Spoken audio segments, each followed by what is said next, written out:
What is up, you guys? Today, Emily and I, you're like making it shorter. Thank you.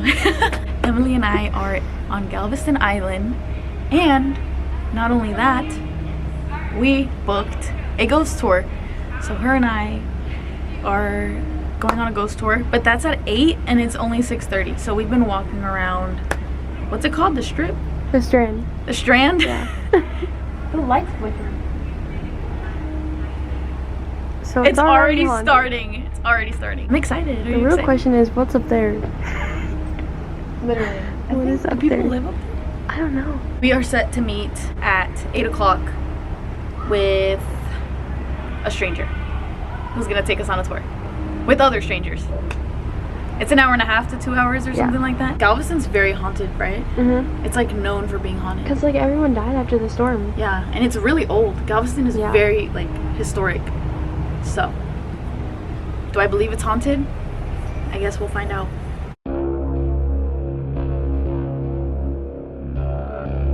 Do I believe in ghosts? No. But one time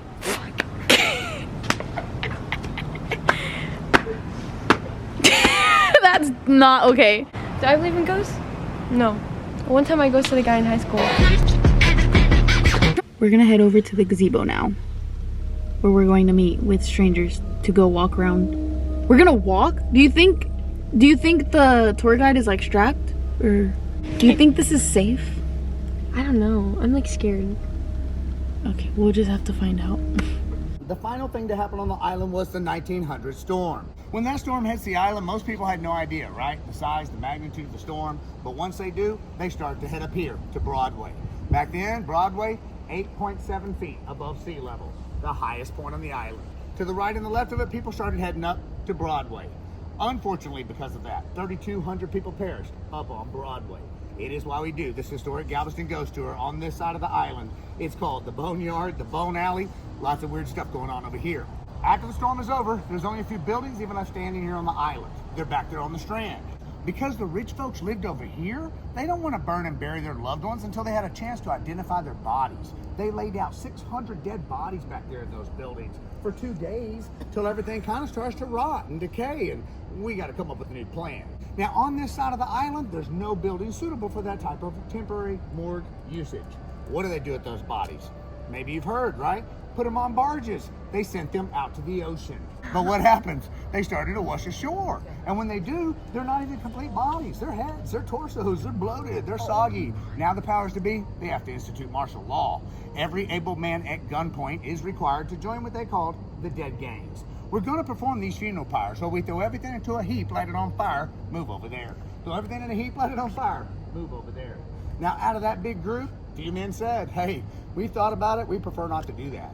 Guys, come up here for me real quick. Anybody else? You're good? You're good? Bang, bang, bang. You can start the new pile right there. Everybody else was given booze and liquor to make the job a little more palatable. You can burn clothes, you can burn skin. They could not get these fires hot enough to do what? Burn the bones. So what do they do with them? Had to bury them. Don't hit the ocean, the seawater, whatever's down there, but go 5 or 6 feet. It'll be okay. It is okay until 1907. In 1902, the powers to be decide we're going to build the longest sidewalk in Texas, called the seawall, raise the island behind it 15 to 17 feet. Now you notice that transition, right? It comes on and off the seawall because it comes down, down, down until they get back here to Broadway. Because of this 1900 storm, we do have multiple mass graves here on the island. You may have even walked on one, maybe 2 of them already and don't even know it, right? It's not something we put in our visitors flyer. Has everybody been to Walmart? Everybody's been to Walmart. So you've walked on top of one of those mass graves because of the orphanages, and I'll tell you that one a little bit more at the end. Have you been over here on the Strand? Behind the railroad station and over there at Slasher Park are some other big piles of bones. Beautiful building. This is not quite so ghostly as much as it is just a historic building here on the island. Hurricane Ike, it flooded out the floor down here so bad, they just couldn't do anymore. Betty Brown is here. She's with us. She's literally with us. She's here. This is huge. Betty Brown used to throw parties here. Her dad left her everything. She just had to stay single her whole life. Honestly, win-win, I think, for her.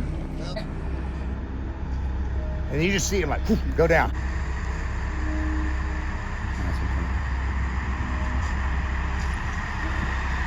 Literally like going, hey, wake up in there, I want to take some pictures, right? And one lady, the medium, she goes, okay, if you are going to do that, be sure you do 666. And I said, she said, do 1, 2, 3. And I said, really? She goes, 666. I said, oh. Yeah, you are summoning demons. No, because that's like mocking me. I told y'all we had the Freemasons here. We actually had the first Masons Lodge here. It belonged to the Scottish Rite. Yeah. It's a pentagram. You thought that was a pentagram? Yes. That's the Star of David. Inside. Get some sweetish. That's scary. That is scary. Right here in this house. He rents the unit right here across from Mr. Morris Black. Now what happens? Mr. Morris Black goes missing. Turns out he's been shot in the head, cut up and thrown into the Galveston Bay. A few days later, some kids are fishing.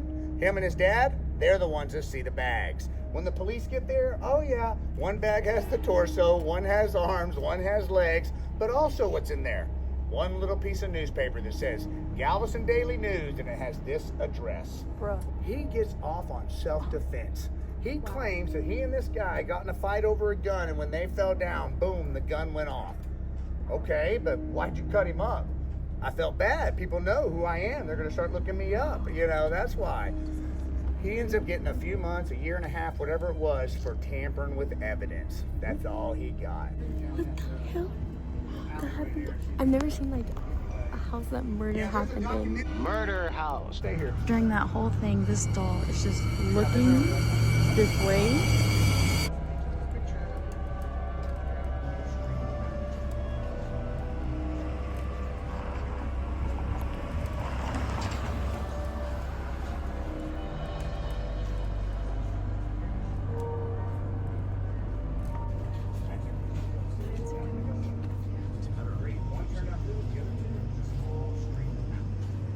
We should stay here. Thing? Next video. Just arches up its back in their live video.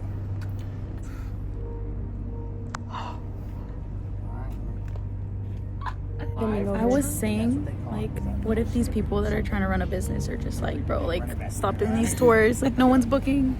We know the Carnes Brother place is not haunted, so we're not going to talk about it. It's not haunted. The funeral home's not haunted. This is the Davis Waters house. When he built this house, it was actually just this front portion. They say many, many years ago, people came in and they built this back half over here. This guy was very wealthy. He was into the railroad. He had done some good investments there. But what he also liked to do, he was a amateur archaeologist, amateur Egyptologist. That's the word. This guy goes over to Egypt, and what do you think he brings back? A mummy, right? Way back in the early 1900s, people used to have mummy parties. What would they do? They'd bring their friends over, and they would unwrap the mummy. Some of these folks would actually grind up some of the mummy's bones and fingers and stuff and put it into their drink. White people. We were talking about that Walmart, right? So I had you over there on the bone alley. But if you go shopping at the Walmart, it is haunted. Why? It was built on top of the boys and the girls' dorms that got wiped out during the 1900 storm. What happens? 45 boys, 45 girls, 10 nuns. When that storm comes, they moved all the children from this dorm over to this dorm. That one got built last year. Sure enough, it got wrecked. As the eye of the storm goes over, they told those children, listen, tie yourself to me so that when the next storm surge comes, you don't get swept away. Unfortunately, when the next storm surge comes, all that happened, it lifted that building off its foundation and just caused it to collapse. Literally, it trapped everybody inside, except 3 teens. 3 of the older children had started kind of digging out through the roof. Ironically, they got pushed out the attic window. They got stuck in some trees. They survived. Well, hey, I appreciate y'all coming out. All right, thank you very much.